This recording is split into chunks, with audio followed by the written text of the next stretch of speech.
Won't it be Ryan the Great? And today we are reacting to the NBA draft. We're going to be talking about the picks. We're going to be talking about the surprises. We're going to be talking about the steals. We're going to be talking about everything you have a question about.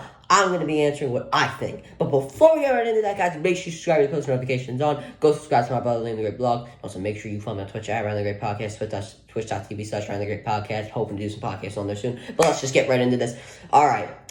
So, before the draft, it was projected that Jabari Smith Jr. was going to go number 1 overall. But then an hour before, something like that, Adrian Wojnarowski puts out a tweet saying that Paolo Banchero is supposedly going to go number 1 to the Orlando Magic. I thought it was stupid because, one, I think Jabari Smith is definitely the best player in the draft. He can do everything. I compare him to Kevin Durant. He can shoot from the outside. He's 6'10". He can shoot from the outside.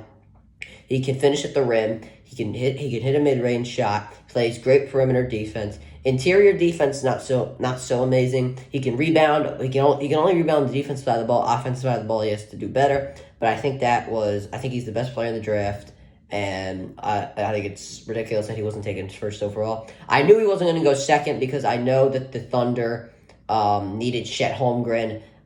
He's 7 feet. He is actually built. I guess he's built for today's game. He's 7 feet, who can handle the ball really well. He can finish at the rim. He's a great rim protector. Great defensive player. The only problem is that he needs to bulk up. I think they're calling him the Slim Towers.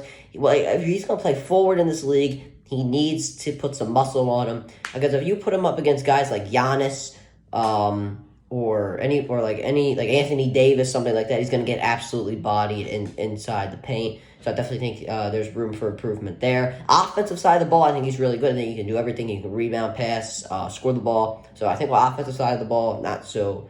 I think he's a great player. Offensive side of the ball, I think interior could improve just a little bit. Maybe, I don't know, because, I don't know. Whoa, I got breaking news here.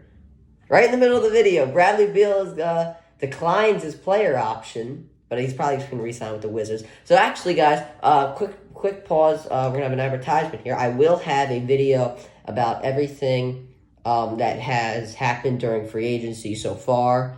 With Kyrie Irving, Russell Westbrook, James Harden, even Bradley Beal. That's insane. I'll probably re-sign with the Wizards. I think it's stupid, though, but, that will all be in the next video.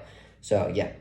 Anyway. So, Chet Holmgren, number 2. I knew he was going to go number 2. Even if Oklahoma City got the number 1 pick, they probably would have taken him because, they don't need any guards, obviously, because, they got, they got Shai Gilgeous-Alexander and Josh Giddey.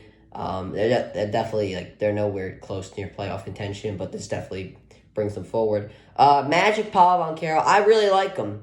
He's great on the interior.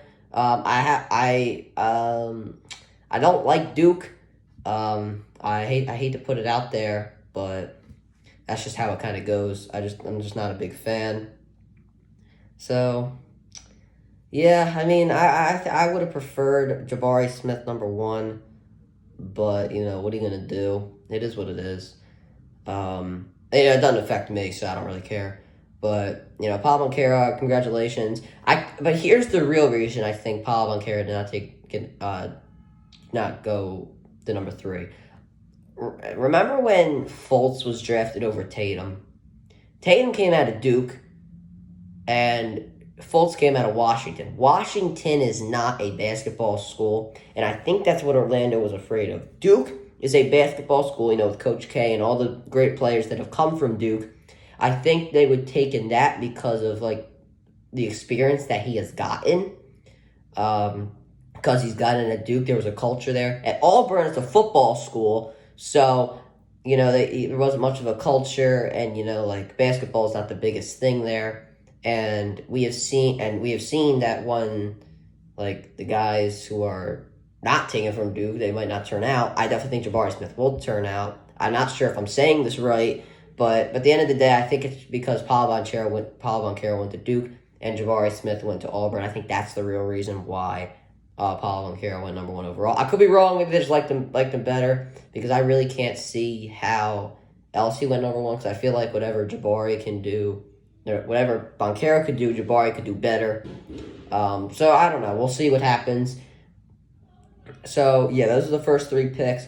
And there is one guy that I really like in the draft, and I'm happy that he's getting his shot, and that's Jaden Ivey. This guy is really, really good. I watched him when he played at Purdue. I watched him in one of the games he played against Villanova. He is like Ja Morant. I mean, he is quick. He can finish at the rim. He can shoot. He can do a lot of great things. I really do compare him to Ja Morant, and I think he will be a star in the league. You know what I mean? This guy is going to be, I think he's going to be so good. And one guy, and one of the steals that I thought happened was A.J. Griffin out of Duke to the Atlanta Hawks. Why didn't he go earlier? Because I felt like, there were guys like Jalen Williams taken before him. This guy Ousmane Dieng. I feel like the Knicks could have taken him because I feel like they don't have like a small forward. Because I think Julius Randle's more of a power forward. If I'm wrong, someone tell me. But I don't know. I don't watch the Knicks too much. So I think like A.J. Griffin could have went there. Yeah, I don't know. And also Abaji, I think he could have went over him because, even though Abaji was probably first or second best player on the championship team, A.J. Griffin was no bum. I mean, he could play. He could definitely play. He can definitely play. I haven't watched that much of him, but I've seen what he can do, and it looks pretty good to me. So I think there's So I think he definitely should have went over Abaji, as much as I hate to say, because I'm a big fan of this guy, Abaji. Yeah, nothing much else there. Well, I do want to get to the Sixers. Oh, also, Nikola Jovic. That was great. I can't wait for him to see Jokic and have that, that Spider-Man to Spider-Man moment. But anyway, also, before I get into the Sixers, how did Ty Washington go to 29? Honestly, he might be the biggest steal of the draft. He is dominating. He is really good. I really like Ty Washington. I thought the Sixers should have taken him, but the Sixers are ridiculous, or stupid team. But what are you gonna do? I'm also happy that a guy from Notre Dame went, Blake Wesley. I wish you luck in San Antonio, right next to my man Greg Popovich. But I don't know. Ty Washington definitely should have gone early. I just had to put that out there. Now the Sixers. Them damn Sixers. I'm telling you, what the hell are we doing here? Who is DeAnthony Melton? This guy, I have never heard of this. I think I've heard of this guy on national TV in not even like the 2 minutes of the game when Grizzlies were blowing a team out of the water. I am done. This is terrible. I see why they traded Danny Green. He's not going to be playing next year. He's a torn ACL. I understand why they traded him. But there were so many great players on the board. You had Ty Washington on the board. He came from Kentucky. He could play with Maxey. You know what I mean? They're both from Maxey. There's a connection there. Just logic. I don't know about anybody else.